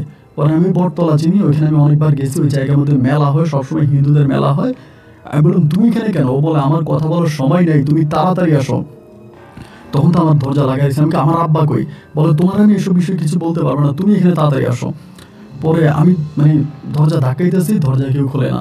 এবার দরজা খোলা দেখে আমি তখন, আমাদের জানালা ছিল এবং জানালা আপনার হচ্ছে কাঁচের জানালা ছিল, থাই গ্লাসের জানালা। এবার থাই গ্লাসের জানালাগুলো ভেঙে ফেলার পর আমার সৎমা তখন বুঝতে পারে, তখন উনি এসে জানালা দিয়া আমার বলে কী হয়েছে। আমি বললাম দেখেন আমি সত্যি বলতেছি, আমি ওনার বিয়ের কোনো বাধা দিব না, আমি অন্য একটা কাজ যাবো, আমার ভালো লাগতেছে না, দরজা খোলেন। আমার সৎমা তখন দরজা খোলে না, দরজা যখন খোলে না তখন আমার ঘরের মধ্যে একটা চাকু ছিল, আপনার আম কাটার একটা চাকু আমার ঘরে ছিল। আমি তখন ওই চাকুটা হাতে নিয়ে তাপ করে আমার হাতের মধ্যে একটা পোঁচ দিয়ে বসি, এবং পোঁচ দিলে পরে রক্ত বাইরে যায় বলে আমি গলার মধ্যে এখন পোঁচ দিব, আমি লিখে যাবো আমার মৃত্যুর জন্য আপনি দেয়। এবার ভয়ে আমার সৎমা আমার দরজা খুলে দেয়। দরজা খুলে দিলে পরে আমি তখন এখান থেকে দৌড় দিই, এবং দৌড় দিয়া ভাই জীবনে মনে হয় এরকম দৌড় আমি কোনোদিন দিই নাই। দৌড়ে ধান খেয়েছিল, ধান খেতে আইল দিয়া অনেক দূরে, কিন্তু এই বটতলা প্রায় আপনি 3 কিলোমিটার মতো হবে, আপনি বুঝেন কত দূরে। আমি ওইটা দৌড়ে যাই, ওইখানে যাওয়ার পরে আমি ওরে পাই বলতে ওইখানে যাই, ওরে কিন্তু আমি দেখি না। তখন মোবাইলটা বাইর করে ওরে কল দিই, দিলে পর ও রিসিভ করে বলে ও বট গাছের নিচে, ওই যে বট গাছের যে শিকড়গুলো হয় না, বড় বড় শিকড়গুলো এরকম চারপাশে শিকড়ের নিচে লুকিয়ে আছে, ওইখান থেকে বেরিয়ে এসে আমাকে জড়াই ধরে চিৎকার করে কান্না করতেছে। ওর গায়ে তখনও আপনার নববধূর শাড়ি, লাল শাড়ি পরানো। আমি তখন বললাম তোমার গায়ে শাড়ি কেন? ও আমাকে বলে তোমার আব্বার বাসর ঘর থেকে পালাইছি। আমি বললাম বাসর ঘরে তোমার বিয়ে হয়ে গেছে? বলে আমি কবুল বলি নাই, আমাকে কবুল বলাইতে চেষ্টা করছে, আমি কবুল বলি নাই, জোরাজোরি করছে, আমি কবুল বলি নাই, এবং কবুল না বলার পরেও আমার আব্বা আমার জোর করে আমাকে তোমার আব্বার সাথে বাসর ঘরে পাঠিয়ে দিছে। আমি ওইখান থেকে আমি বলছি আমি টয়লেটে যাবো, এটা বলে আমি দৌড়ে চলে আসছি। আমি বলি তো তাড়াতাড়ি খুঁজতেছে না? বলে খুঁজতেছে তারা মনে হয় পাগল হয়ে গেছে, তুমি আমার তাড়াতাড়ি নিয়ে চলো। তখন তো রাত্র প্রায় এত রাত্রে আপনার 12টার কাছাকাছি বেজে গেছে, আমি রাতের বেলা ওই নিয়ে কেমনে যাবো।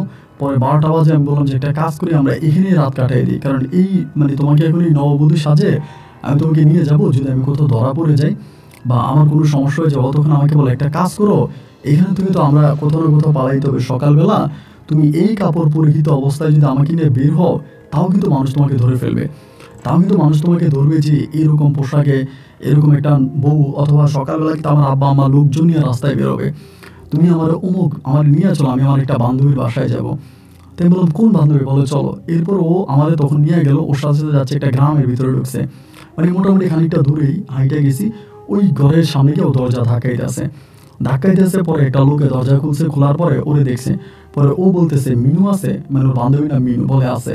তা মিনুরে ডাক দিয়েছে, মিনু তোরে দেখে অবাক, কিরে এই অবস্থা কেন তোর?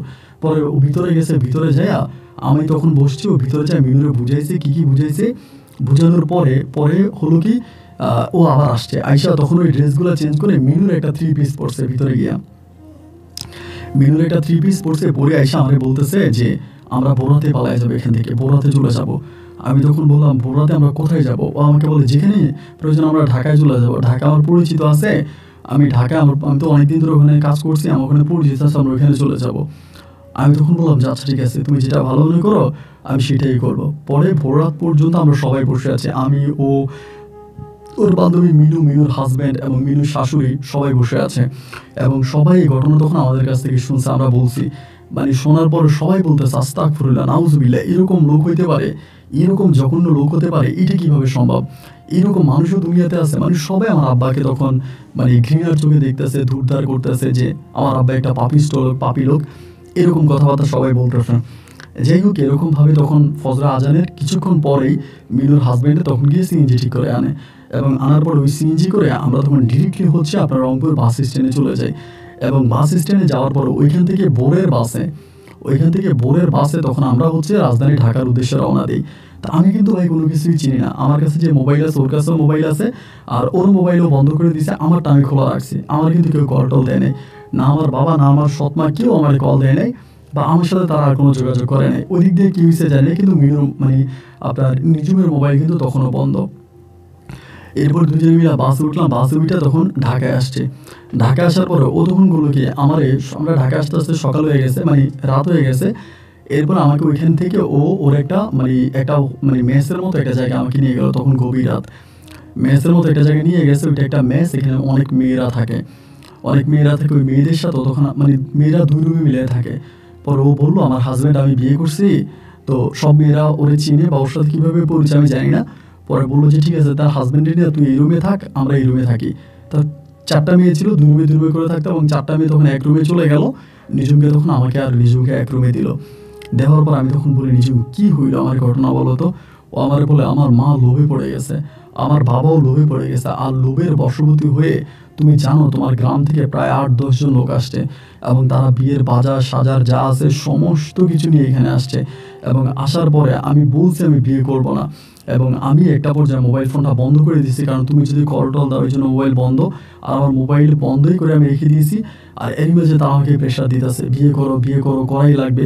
আমি যতভাবেই বলি, যেভাবেই বলি যে আমি বিয়ে করবো না, না, তারা আমার কোনো কথাই শুনবে না, আমার কোনো কথাই তারা মানবে না, তারা বিয়ে করাবেই। এবং একটা পর্যায়ে আমি বলছি আমি বিয়ে করবো না, জোর করে আমাকে শাড়ি টাড়ি পরানোর পর আমাকে কাজীর কাছে ডাকছে।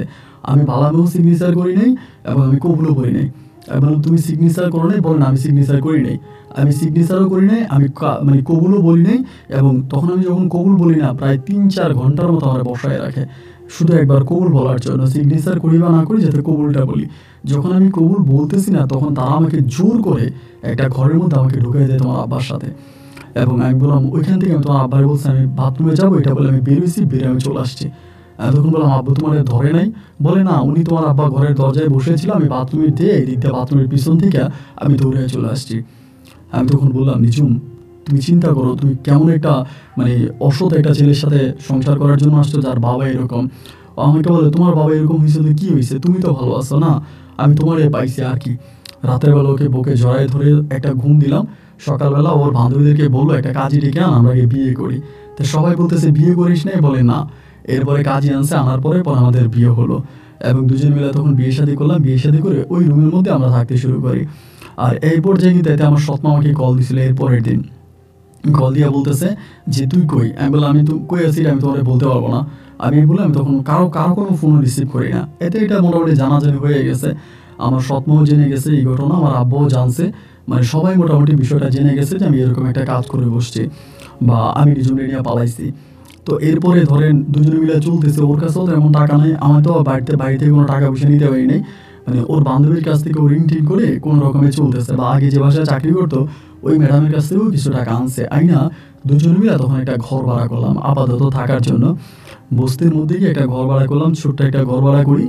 এবং ঘর ভাড়া করে ও আর আমি তখন এইভাবেই চলতেছিলাম, খাওয়া দাওয়া করতেছি, বাজার সাজার করতেছি, বাড়ি যেভাবে পারতেছি চলতেছি। তখন আমি একটা হোটেলে চাকরি নিই, একটা খাবার হোটেলে চাকরি নিই, রেস্টুরেন্টে চাকরি নিই। এবং নিজুম তখন ঘরেই থাকতো, সংসার চলতো না। 1 মাসে যে টাকা বেতন পাইতাম ওই বাসা ভাড়া দেওয়ার পরে আর অবশিষ্ট কোনো টাকা থাকতো না। বিশ্বাস করে নাই, আমি বলতে খারাপ লাগে, বাস্তবতার জন্যই বলি। আমি হোটেল থেকে খাবার খাওয়ার পরে কাস্টমাররা খাবার খেলে যে ঝুটাগুলো থাকতো, এই ঝুটাগুলো রাতের বেলায় নিয়ে আসতাম। রাতের বেলায় পলিথিনে করে ঝুটাগুলো আনতাম, এই ঝুটাগুলো ও আর আমি মিলা খাইতাম, রাতে খাইতাম, এবং ও গরম দিয়ে রাখতো, এরপরে সকালে আবারও খাইতাম। মানে পুরো 2 থেকে 3 মাসের মতো আমরা হোটেলের ঝুটা খাবার খেয়ে থাকি, মানে সম্পূর্ণ হোটেলের যে ঝুটা খাবারগুলো আছে ওগুলো খাই। চাকরি করি এবং করার পরে ঝুটা খাবারগুলো আমি সবসময় প্যাকেট করে নিয়ে আসি। তো এই কাস্টমারে খাওয়ার পরে আঁটি যেগুলো থাকে ওইগুলো পেট পরিষ্কার করে আমি নিয়ে আনি।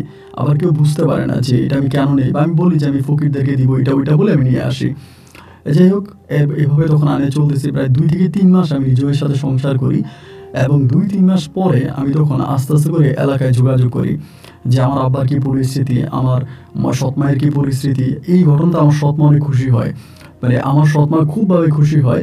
এবং আব্বা করে কি এই 2-3 মাস পরে আমি এলাকাতে যোগাযোগ করে জানতে পারি আমার আব্বা আমাকে ত্যায্য করে দেয়। আমি ওনার সন্তান না, এটা উনি সবার কাছে বলে এবং বলে সবাইকে নিয়ে বসে উনি আমাকে ত্যায্য পুত্র ঘোষণা করে। শুধু ত্যায্য পুত্র ঘোষণাই করে না, উনি ওনার যে স্থাবর যত সয় সম্পত্তি আছে এই সমস্ত কিছু উনি ওনার এক ছেলে এক মেয়ে আছে এদের দুজনের নামে দিয়ে দেয়, মানে প্রাপ্তবয়স্ক হলে এরা মালিক হবে। এবং ওনার সম্পত্তি উনি সম্পূর্ণ ওনার ওয়াইফকে দিয়ে দেয়, মানে আমার সৎমাকে দিয়ে দেয়। সৎমা এবং আমার যে সৎ ভাই বোন আছে ওদের নামে সব বিলিয়ে দেয়। মানে ওনার কাছে তখন ওনার সৎ বউ খুব আপন হয়ে গেল, মানে আমার সৎমা খুব আপন হয়ে গেল। এবং তখন আমারই সমস্ত দোষ, আমি সমস্ত দোষী। আমি নিজমকে নিয়ে পালাইছি এবং আমি নিজমকে বিয়ে করে ফেলছি। এটার মতো মারাত্মক অপরাধ হতে পারে না। আমি যে অপরাধ করছি এতে আমার ফাঁসি হওয়া দরকার। কিন্তু আমার আব্বা যা করছে এগুলো ওনার কিছুই না। উনি যা করছে সৎ কাজ করছে, ভালো কাজ করছে, ন্যায় নীতি পরায়ণ কাজ করছে। আমি যেটা করছি এটাই আমি অন্যায় করছি, অপরাধ করছি, এবং এটার শাস্তি আমি সারা জীবন পাবো। উনি এটা সবার কাছে বলে বেড়াইতেছে, উনি আমাকে গজবে দিতেছে, আমি মৃত্যুর পরে দোজখবাসী হব। খুব অবাক লাগে কথাগুলো শুনলে। একটা পাপী মানুষ আমার মতো একটা ছেলের দোজখে দিচ্ছে, যে কিনা তার স্ত্রী হত্যার আসামি। আমি যদি সেদিন আমার মামাদেরকে না বলে মামলা না উঠাইতাম তাহলে ওই মামলায় আমার আব্বার আজ ফাঁসি হয়ে যেত। আগেবার আমার আব্বারে ধরা খাইলে আমার আব্বার কিন্তু ফাঁসি হয়ে যেত, আব্বার নামে ওয়ারেন্টও বেরিয়ে গেছিল। কিন্তু আমি আমার মামাদের হাত থেকে ওনারা বাঁচাই দিয়েছি, এবং এইটাই মনে হয় আমার জীবনে আমার সর্বোচ্চ ভুল ছিল। যাই হোক, এরকম করে তখন আমি নিজমকে নিয়ে পড়ে আসছি ভাই, নিজে চলতে পারি না, খেতে পারি না, ওরা একটা ভালো জামা কাপড় পরাইতে পারি না, খুব অভাব অনটনে তখন দিনগুলো কাটতেছে। আর এদিক দিয়ে আব্বা তখন তার সয় সম্পত্তি সব বাক্সা করে দিল। এমন করতে করতে কীভাবে জানি আমার নাম্বারটা, ওই যে আমার রফিক নানা বলে একজন নানা আছে, উনি আমার নাম্বারটা কীভাবে জানি পায়। এবং পাওয়ার পরে আমাদের গ্রামের উনি আমার একদিন ফোন করছে, ফোন করে আমার বলে, ইব্রাহিম আমি তো রফিক নানা। আমি বললাম হল না, আপনি তো চিনছি, আপনি আমার নাম্বার কই পেয়েছেন, বা আমি তো আপনার সাথে যোগাযোগ করি নাই। পরে বলে আমি ঢাকায় আসছি, তুই কই আসস? আমি বললাম আপনি ঢাকায় আসছেন, কখন আসছেন? বলে আমি আসছি তো আজকে 2 দিন। ওনার আবার এক ছেলে ঢাকায় থাকে, ছেলের বাড়িতে আসছে, ছেলের বাসায় আসছে। পরে আমি বলি না আমি তো অমুক জায়গায়। বলে আমি তোর সাথে দেখা করবো। আমি বললাম ঠিক আছে আপনি আসেন। পরে উনি আমার সাথে দেখা করার জন্য আসছে। আমি বললাম নানা ঘরে চলেন। বলে না, ঘরে যেতে লজ্জা লাগে, তুই এমন বউ বিয়ে করছিস, আমি কেমনে মুখ দেখাবো? আমি বললাম ধরুন নানা, সমস্যা নেই, আপনি আমার সাথে চলেন, কিছু হইব না। এইগুলো আমি তখন নানার নিয়ে ঘরে আসছি। আসার পরে নানা তখন নিজুমকে দেখলাম নিজুম নানার পা ধরে সালাম করলো। নিজুম নানার আগ থেকেই চিনতো, যেহেতু ওই বাড়িতেই থাকতো। পরে আমার অবস্থা দেখলো আর কি, মানে ঘরের অবস্থা, আসবাবপত্রের অবস্থা বা আমাদের জীবনযাপনের অবস্থা সব কিছু দেখে আমাদের সাথে দুপুরবেলা উনি খাবারও খাইলো। খাওয়ার পরে আমার বিকাল, ওই দিন আমি হোটেল থেকে ছুটি নিয়েছি। পরে বিকালবেলা আমার বলে যে ঠিক আছে আমি তো চলে যাবো রাতের বাসে রংপুরে, তা তোর সাথে আমি একটু কথা বলবো, তুই বাইরে আয়। পরে ওর সাথে বেরিয়ে আসছে। আসার পর উনি আমার বৈশা বলতেছে যে ইব্রাহিম কি সিদ্ধান্ত নিলি? আমি বললাম না সিদ্ধান্ত আর কি, আপনারা তো সবই জানেন, আমার আব্বা তার সব সয় সম্পত্তি তার এক ছেলে এক মেয়ে তার বউয়ের নামে দিয়ে দিছে। আমি তো এখন আমার বউ নিয়ে পড়ে আছে, এখানে কতটা কষ্টে আছি নানা বলে বুঝাতে পারবো না, মানে খুব কষ্টে জীবনযাপন করতেছে। উনি বলে তা তো দেখলামই, তোদের বাসায় গিয়ে দেখলাম ঠিকমতো মনে হয় 3 বেলা খাবারও খেতে পারিস না। আমি বললাম যে না। তো উনি বলে তোর বাবার অগাধ সয় সম্পত্তি, তোর বাবার এত সয় সম্পত্তি যেগুলো বলে বোঝানো যাবে না। এই সয় সম্পত্তির মালিক উড়ে এসে ঝুড়ে বসে অন্য কেউ মালিক হয়ে যাবে, আর তুই লিগেল মালিক হওয়ার পরেও তুই হোটেলে কাজ করে জীবন কাটাবি। আমি বললাম নানা কি আর করা, আমার আব্বা যদি আমারে না দেয় তাহলে তো আমার কিছু করার নাই। নানা বলে দিব না বললেই হলো, দিব না এটা বললেই হলো, তোকে জোর করে নিতে হবে। আমি বললাম কি বলেন না নানা, এটা কি সম্ভব? সম্পদ হচ্ছে আমার দাদা, এখন আমার দাদা থেকে বাবা পাইছে, বাবা যদি আমারে না দেয় তাহলে আমি এখানে জোর করবো কি করে? উনি আমার বলে আমি যেমনি পারি তোর বাবার সম্পত্তির মালিক আমি তোরে বানাবো, তোর বাবার সম্পত্তির মালিক আমি তোরে বানাবো। তুই এইভাবে থাকলে তুই মরে যাবি, এটা কোনো জীবন হইলো? কয়েকদিন পর তোর বাচ্চা কাচ্চা হবে, তোর ফ্যামিলি হবে, এরপরে কেমনে খাওয়াইবি? আজকে না মেয়েটার ঘরে কোনো সন্তানাদি হয় নাই, এরপরে সন্তানাদি হইলে তুই কেমনে খাবি, কেমনে চলবি, মেয়েটার বা কেমনে খাওয়াইবি? একটা আবার কি চিন্তা করস নাই? আমি বললাম, না না, আমরা তো ইচ্ছে করে সন্তান নিতেছি না, কারণ সন্তান নিলে খরচ বাড়বে, খরচ চালাইতে পারবো না, এই জন্যই তো সন্তান দিয়ে নিচ্ছি না। নানা বলে, আমি রংপুরে যাই, আমি একটা ব্যবস্থা করবো, তুই আমার লগে ফোনে যোগাযোগ রাখিস। তো রাতের বেলায় নানার আমি রংপুরের বাসে উঠে দিই, নানা চলে যায়। এরপরে মাঝে মাঝে নানার সাথে কথা হয়, মাঝে মাঝে কথা হয়। এরকম করতে করতে এদিক দিয়ে আবার নিজুম, আমি যতভাবে চেষ্টা করলাম, নিজুম কিন্তু আবারও প্রেগনেন্ট হয়, মানে বেবি কনসেপ্ট করে। মানে আমি আর শেষে আর বেবি নষ্ট করি নাই। এবং এইভাবে নিজুমের পায়রা বাচ্চা আছে, তার নানা খুব টেনশন করতেছে, বাচ্চারা কেমনে খাওয়াবি, কেমনে কী করবি। এরকম করে সময়গুলো কাটতে কাটতে একটা পর্যায়ে নিজুমে একটা মৃত বাচ্চা জন্ম দেয়, আমার একটা মৃত ছেলে সন্তান হয়। এখানে অনেকগুলো টাকা লাগে কিন্তু নিজুমের ওই অপারেশনটা করতে, এবং সম্পূর্ণ টাকা নানা আমাকে দেয়। নানা আমাকে গ্রাম থেকে টাকা পাঠায়, নানার টাকা আমি তখন নিজুমের অপারেশন সম্পূর্ণ করি। তাহলে কিন্তু নিজুম মারা যেত, আমি তো অপারেশন করতে পারতাম না। তো আমার একটা মৃত ছেলে সন্তান হওয়ার পরে, মানে এটা পেট থেকেই মৃত বের হয়। এরপরে আমি ওরা নিয়ে আছি, ওভাবে চলতেছি। পরে এমন করতে করতে নানা আমার আব্বুর সাথে কথা বলে, অনেকদিন আব্বুর সাথে কথা বলে আমার লাইনে রাখে। আমার বলে, আমি তোর আব্বুর সাথে কথা বলি, তুই শোন তোর আব্বু কী বলে। আমার আব্বুরে বলে, এই ইব্রাহিম তোর সন্তান, ইব্রাহিম তোর পেটের সন্তান, ইব্রাহিম তোর মানে তোর পরিবার, ইব্রাহিম তোর রক্ত, এরপর ইব্রাহিমের সাথে তুই এইটা করা ঠিক হয় নাই, এটা ওইটা। আমার আব্বা নাকি বারবার নানারে বলতেছে যে না, ওরা আমি ত্যায্য করছি, এর আমি মেনে নিব না। আমি নানা বারবার বলে যে ওর নামে কিছু জায়গায় সম্পত্তি দিয়ে, অল্প কিছু হইলেও দিয়ে, ও কেমনে বাঁচবো, ওর তো একটা ভবিষ্যৎ আছে, ওর সন্তানাদি হইলে, ওর ফ্যামিলি হইলে, ও বুনিয়া কেমনে চলবো, কেমনে খাইবো, কেমনে থাকবো, একটু জায়গায় সম্পত্তি ওর নামে লিখে দেয় না। আমার আব্বারে যতই বলে, আমার আব্বা একটা কথা বলে, আমি দিব না, আমি ইব্রাহিমের নামে কিছুই দিব, এবং আমি এই সন্তানকে কখনো মেনেই নিব না। এরকম করে নানা কথা বলে। এমন করতে করতে বেশ কয়েকটা মাস পরে একদিন নানা হঠাৎ করে আমার বলে যে, ইব্রাহিম আমি ঢাকায় আসবো, তোর সাথে আমি কথা বলবো, তোর সাথে আমার জরুরি কথা আছে। আমি বললাম, না না, আপনি তো আমার সাথে ফোনেও কথা বলতে পারেন, ফোনে না বলে আপনি কেন আমার এখানে আসতে হবে। উনি আমার বলে, তাহলে তুই রংপুরে আয়, তুই রংপুরে, আমি তোর সাথে বৈশা কথা বলবো। আমি বললাম, না না, আমি রংপুরে যাবো। তা উনি বলে, তুই রংপুরে আয়, খুব জরুরি কথা, তুই রংপুরে, আমি তোর সাথে বৈশা তারপরে কথা বলবো। আমি না, আচ্ছা ঠিক আছে, আমি রংপুরে যাবো। পরে আমি নিজেকে বললাম যে, না না, এমনি এমনি চেষ্টা করতেছে আমার নামে আব্বার কাছ থেকে কিছু সম্পদ নিয়ে দেওয়ার জন্য, এখন আমাকে যাইতে বলছে, আমি যাবো। নিজে বললো, আচ্ছা ঠিক আছে, যাও না, দেখো না কী বলে। পরে আমি রংপুরে গেলাম, যাওয়ার পরে নানার সাথে গোপনে দেখা করছি। দেখা করার পরে নানা বলে, তোর বাবা তো সম্পত্তি তোরে দিতে রাজি হয়েছে, এখনও তো তোর ভাই বোনরা মালিক হয় নাই, তারা তো এখনও নাবালক, সুতরাং এগুলো যেমনি পারে তোরা বাবার ফিরে আনবো, ফিরে আই না, তোর বাবা পুরোপুরি কিন্তু ওদেরকে দেয় নাই। আমি তো ভাবছিলাম পুরোপুরি দিছে, পুরোপুরি দেয় নাই। তোর আব্বার নামে এখন অনেক কিছু আছে, তোর আব্বা রাখছে, আর ওদের কাছ থেকে যেগুলো দিছে এগুলো নাকি কিছু দিছে, কিছু মিথ্যা মানুষকে বলছে, মানে তোরে হিট দেওয়ার জন্য। এখন তোর আব্বা বলছে তোর নামে সম্পত্তি দিবে, কিন্তু একটা শর্ত আছে, তোর নামে এত বিঘা জায়গা তোর আব্বা লিখে দিবে, কিন্তু একটা শর্ত আছে। আমি তখন বললাম যে, না না, আমার আব্বার শর্তই তো মানে চিটিং শর্ত, আমি কোনো শর্ত মানতে রাজি নেই। পরে আমার বলে, তুই এখানে বসে ঠান্ডা মাথায় নানার কথাটা শোন, নানার বয়স হয়েছে, নানা বয়স্ক একজন মানুষ, আমি তোরে ঠকাবো না, আমার কারণে তুই ঠকবি না, তুই আমার কথা মনোযোগ দিয়ে শোন, আগে বস। আমি বললাম, ঠিক আছে, আপনি বলেন, আমি শুনতেছি।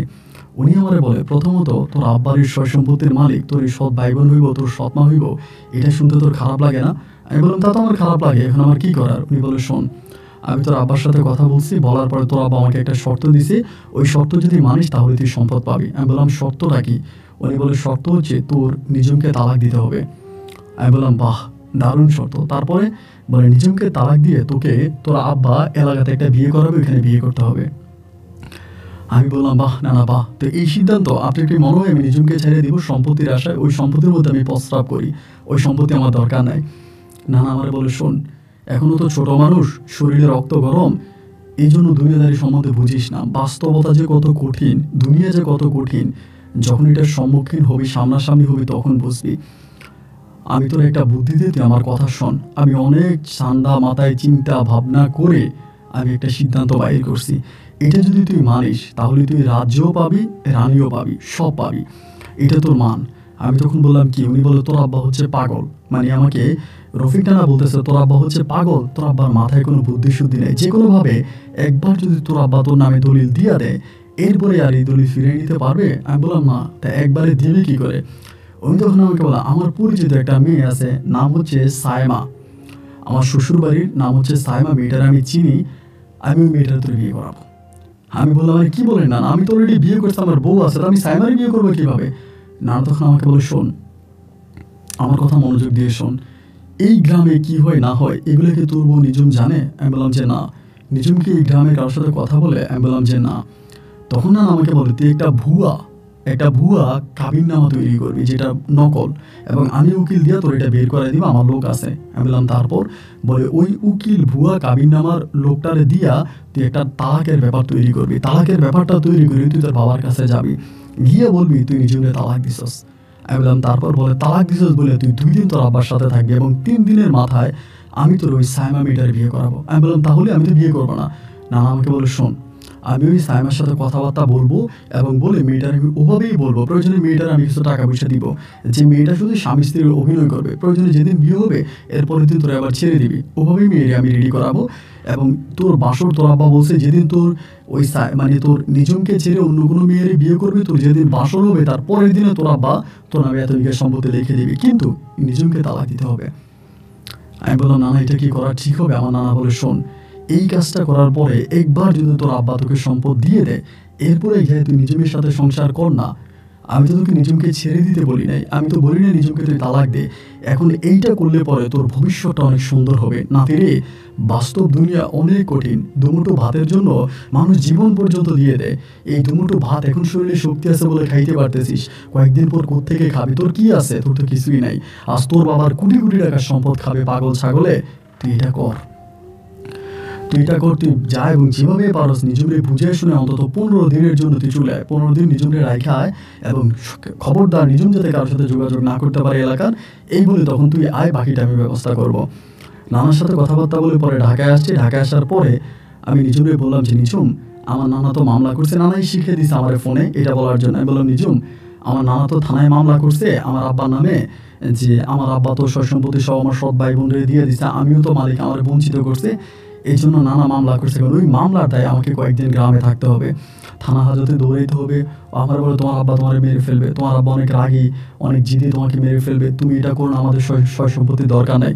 আমি বললাম দেখো পাগলামি করো না, আমরা এখানে যে কষ্টে চলতেছি, আমাদের একটা সন্তান মারা গেছে, এরপরে যদি সন্তান হয় আমরা এটারে খাওয়াবো কে, ভরণ পোষণ দিব কোত্থেকে, কীভাবে মানুষ করবো, তুমি আমারে বলো। একবার বুঝতে চেষ্টা করো, যেভাবেই হোক আমি নানার সাথে কয়েকদিন থাইকা আব্বার কাছ থেকে সম্পদ বুঝে নিয়ে আমি একবার এসে তোমার সাথে সংসার করবো। এই বলে সপ্তাহখানিক আমি নিজেকে ঠান্ডা করে এবার আমি নানার কাছে যাই। নানার কাছে গেলে পরে নানা তখন তার এক উকিলের মাধ্যমে কেমনে একটা ভুয়া তালাকের ব্যাপার নিজেমের বের করে একদিন নানা আমার নিয়ে সকালবেলা, আমার আব্বা তখন পুকুর ধারে বসে আছে, বসে দিয়ে মাছ ধরতেছে, ওইখানে গিয়ে আমার থাপড়িয়ে বলতেছে মাপচা পা ধর। আমি তখন গিয়ে আবার পা চেপে ধরছি যে আব্বা মাফ করে দাও। আমার নানা তখন জুতা দিয়ে বলে, আমার আবার বলতেছে জুতা দিয়ে পিটা, বিয়াদব বিয়াদব। এরপরে আব্বা বলতেছে না ওরে সরান ওরা আমার সামনে এনে না। নানা তখন বলে এই যে তুই যেমনি বুঝছো যেমনি দে, মেরে তালাক দিছে। এবার আব্বা বলতেছে কই দেখি তালাকের ব্যাপার কই। পরে নানা তালাকের ব্যাপার বের করছে, আব্বা তখন চায় বলতেছে তালাক দিছে, ওই মেয়ে কই আছে? বলে সারি দিয়েছে, ঢাকাতে সারি দিয়ে তালাক দিয়ে চলে আসছে, আমি নিয়ে আসছি, তোরা আমি বলছিলাম তোর ছেলেরে নিয়ে আসবো, এই তোর ছেলেরে নিয়ে আসছে, এবার তুই বিয়ে শাদী করায় সংসার করা। আব্বা তখন আমার নানারে বলতেছে আপনি যেহেতু নিয়ে আসছেন আপনি বিয়ে শাদী করান, ও আর কোনোদিন যাইব ওই মেয়ের কাছে? আমারে বলে, আমি বললাম যে না আমি আর যাবো না, তো আমি ছেড়ে দিছি, তালাকে দিছি, আমি যাবো কেন? এরপরে নানা বলতেছে তুই বাড়িতে থাকবে। আমি তখন আসতে বাড়িতে গোপনে থাকতেছি, নিজের সাথে গোপনে ফোনে কথা হইতে আছে। তাই 1 দিন 2 দিন 3 দিন থাকতে আবার নানা একদিন আমার আব্বারে বললো যে চল একটা মেয়ে দেখতে যাবো, ওর জন্য একটা মেয়ে পাইছিলাম এইভাবে আমার শ্বশুর বাড়ির ওইদিকে। পরে আব্বা আমি মেয়ে দেখার জন্য গেছি, এবং যাওয়ার পরে ওইখানে আমার আব্বা তখন মেয়ে দেখছে, মেয়ে পছন্দ হয়েছে, আংটি পরাই দিছে। এখন ওই মেয়েরে আমার নানা মানে আমার রফিক নানা কি বলছিল তা আমি জানি না, আংটি পরাই দিছে। এবং আমার রফিক নানা বলতেছে যে যেহেতু ছেলের জীবনে একটা ঘটনা আছে, তাড়াতাড়ি বিয়েটা করাই দিয়ে, লেট করিস না। এর 2 দিন পরে আমার আব্বা তখন আমার ওইখানে নিয়ে বিয়ে শাদী আমার করাই দিছে। সকালবেলা গেছে, আমরা বিয়ে শাদী করছি, আমি বিয়ে করলাম। বিয়ে করার পরে ওই সাইমারে নিয়ে আমি তখন আসি। এই কয়েকটা দিন ধরে কিন্তু নিজে আমার বারবার জিজ্ঞেস করতেছে তুমি কি করো, তুমি কোথায় আছো, তুমি কোনো ভুল সিদ্ধান্ত নিতেছো না তো, তুমি কোনো অন্যায় করতেছো না? তাই আমি বললাম জানে না, আমি কিছুই করতেছি না। তো যেদিন আমি বিয়েতে যাব ওই দিন নিজুম আমার প্রচুর ফোন দিতেছে সকাল থেকে। আমার নানা আমার বলতেছে তুই মোবাইলটা বন্ধ কর, তোর আব্বার কাছে ধরা খেয়ে যাবি। আমি তখন মোবাইল ফোনটা সুইচটা বন্ধ করে দিলাম, করে আমি সকালবেলা গিয়ে তখন বিবাহের কাজ সম্পূর্ণ করে আমি তখন 2টার দিকে আমার বউ নিয়ে বাড়িতে আসছি। 2-3টা বেজে গেছে, বউ নিয়ে আসছে। আসার পর আমার সৎমা সব বাসর ঘরটা সব রেডি করে দিল, আব্বাও দলিলপত্র রেডি করলো। পরের দিন আব্বা আমার নামে জমি জমা সব লিখে দিবে, এবং এটা নানার সাথে আমার কথাবার্তা হলো, এবং আমি বাসর করে ঢুকলাম। বাসর ঘরে ঢোকার পরে প্রায় রাত্র 1টার কাছাকাছি বাইরে প্রচণ্ড রকমের চিৎকার চেঁচামেচি শোনা যাচ্ছে। পরে আমি তখন মানে বাসর ঘরে আমার বউ সাইমা আমারে বলতেছে কি হয়েছে, বাইরে তো চিৎকার কেন? আমি বললাম, আমি তো বুঝতেছি না। আবার সাইমার সাথে তো আমার কোনো কিছু হয় না, আমি ওর সাথে বসে বসে গল্প কথাবার্তা বলতেছি এবং ও বলতেছে আপনার নানা তো আমার বলছে এমনি এমনি, আপনার সাথে তো আপনার ওভাবে বিয়ে করেন নাই। এখানে কিন্তু নানা ওই যে সাইমার ওভাবেই রেডি করে বিয়ে করাইছে, যে ওর সাথে কিন্তু তোমার শুধু মৌখিক বিয়ে হবে, পরে সারাসারি দিয়ে দিবা, ওই কিন্তু এইভাবে সব কিছু বলছে। পরে আমার বউর কথাও জিজ্ঞাসা করে, আমি আমার বউর কথা বলি, এইভাবেই চিৎকার চেঁচামেচির মাধ্যমেই মানে হঠাৎ করে তখন বাইরে চিৎকার। আমি বলি, কী চিৎকার চেঁচামেচি? একটা পর্যায়ে আমি তখন জানালাটা খুললাম এবং জানালা খোলার পর আমি দেখলাম ভাই, এই জানালাটা খুলে আমি শুধু দেখলাম যে কেন জানি ধাক্কাধাক্কি হইতেছে এখানে। রফিক নানা আছে, গ্রামের আরও লোকজন আছে, আমার আব্বাও আছে। ধাক্কাধাক্কির একটা পর্যায়ে আমি তখন দরজা মানে এই দরজা খুলবো, ওই সময় বাইরে থেকে একটা চিৎকার দিল। চিৎকার দিছে পর আমি তখন বেরিয়েছি ঘর থেকে। বেরোয়ার পর দেখলাম কয়েকজনে দৌড়াইতে আছে। আমি বেরিয়ে আমার সৎ মারে বললাম, কী হয়েছে? আমার সৎ মারে বলে, নিজুম আসছে। আমি বললাম, মানে নিজুম? বলে, হ্যাঁ নিজুম আসছে। আমি বললাম, কই? বলে, তো বিষ খেয়ে ফেলছে, হাতে বিষ ছিল, বিষ খেয়ে ফেলছে, বিষ খেয়েছে, আমি কয়েকজন হসপিটালে নিয়ে গেছে। আমি বললাম, নিজুম এখানে চলে আসলো, নিজুম বিষ খেলো, অথচ এই সমস্ত কোনো কিছু আমি জানি না। বলো, হ বিষ খেয়েছে, ওর তো লয়ে গেছে। আমি তখন ভাই পিছন থেকে দিলাম দৌড়, ওরে নিয়ে গেছে, মানে ও তো ওইখানে কীভাবে আসলো? পরে পিছন থেকে দৌড় দিলাম এবং দৌড় দিয়ে আমি তখন দৌড়িতেছি। ওরা তখন নিতে হসপিটালের দিকে নিয়ে গেল এবং হসপিটালে নিয়ে বিষ নিষ্কাশন করতেছে। আমি তখনও দূরে এসেছি ওই হসপিটালেই এবং আনুমানিক প্রায় রাত্র আপনার 3টা কি 3:30টার দিকে ওইখানকার যিনি ডাক্তার ছিলেন তিনি তখন এই নিজুমকে মৃত বলে ঘোষণা করে। 3টা 3:30 বাজে ওরকম একটা সময় তিনি তখন বলতেছে যে মেয়েটা মারা গেছে। এবং ওই মৃত্যুর কথা শুনে আমি তখন জায়গার মধ্যে বসে গেলাম।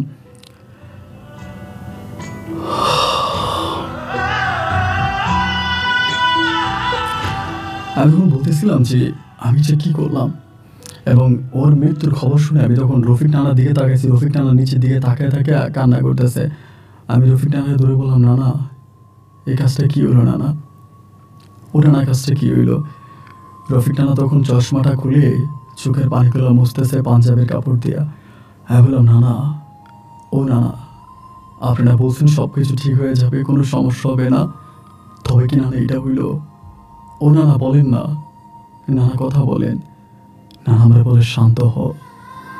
হ্যাঁ বলুন, নানা কিসের শান্ত হবো বলেন? আপনি আমাকে শান্ত করার জন্য এখানে নিয়ে আসছেন? নানা বলে, তুই শান্ত হ। সকালবেলা আমার ভালোবাসার মানুষটাকে কাটার জন্য লাশ কাটা করে নিয়ে যাওয়া হলো এবং লাশ কাটা করে আমার ভালোবাসার মানুষ নিজুমের নিথুর দেহটাকে কেটে টুকরো টুকরো করে ওর ভিতরের কলিজা অংশগুলোকে রেখে দিল। 3টার দিকে লাশ হস্তান্তর করলো। মাগরিবের আজান দিচ্ছে চারদিকে। কোনো মানুষ নিজুমকে দাফন করার জন্য আসে না, নিজুমের কবরে মাটি দেওয়ার জন্য কোনো মানুষ আসে না, কারণ এটা আত্মহত্যা করা লাশ। আত্মহত্যা যে করে সে নাকি দুনিয়াতে থাকা অবস্থায় দোজখের টিকিট পেয়ে যায়। নিজুম দুনিয়াতে থাকা অবস্থায় দোজখের টিকিট পেয়ে গেছে, যার জন্য নিজুমকে কেউ মাটি দেবে না। আমার নানা আর আমি দুজনে মিলে নিজুমের লাশটাকে মাগরিবের পরে কবরে দাফন করি। আজও ঠিক এই মুহূর্তটা পর্যন্ত আমি নিজুমের কবরের কাছেই বসে থাকি। আমার আব্বা আমার নামে জায়গা ঠিকই লিখে দিল, কিন্তু ওই জায়গার লোভী তো আমি ছিলাম না। যে মেয়ে সাইমাটাকে আমি পরে বিয়ে করছি, আমার নানা বলে সাইমার সাথে সংসার কর, যা হবার তো হয়ে গেছে। আমি আর সাইমার সাথেও সংসার করিনি। আমার ওই রফিক নানা মারা গেল, আমার আব্বাও মারা গেল। আজ থেকে বেশ কয়েক বছর আগে আমার সৎ মাও মারা গেল। সবাই একে একে দুনিয়া থেকে বিদায় নিয়ে গেল, শুধু আমি আছি। নিজুমের স্মৃতিগুলোকে বুকে আঁকড়ে ধরে আজও নিজুমের কবরের পাশে আমি চিৎকার করে কেঁদে যাচ্ছি। এক জীবনে হয়তো নতুন করে আমার আর কাউকে পাওয়া হবে না। আমি আজও নিজুমের কবরের কাছে আল্লাহর কাছে হাত তুলে প্রার্থনা করি, পরপারে আমি যেন নিজুমকে পাই। ভাই অনেকেই বলে নিজুম আত্মহত্যা করেছে, সুতরাং আত্মহত্যা করা মানুষ কখনো বেহেশতে যেতে পারে না। আমি 5 ওয়াক্ত নামাজ পড়ি, আল্লাহর কাছে কান্নাকাটি করে রোজা থাকি এবং আল্লাহকে সবসময় বলি আমি যাতে জান্নাতবাসী হই। আমি যদি জান্নাতে যেতে পারি, আর জান্নাতে যে লোক যায় সে নাকি যা চা আল্লাহর কাছে তাই পায়। আমি জান্নাতে গিয়ে আমার ভালোবাসার মানুষ নিজুমকে চাইব। বাকি জীবনটা নিজুমকে নিয়ে পরকালে সুখে শান্তিতে কাটাবো।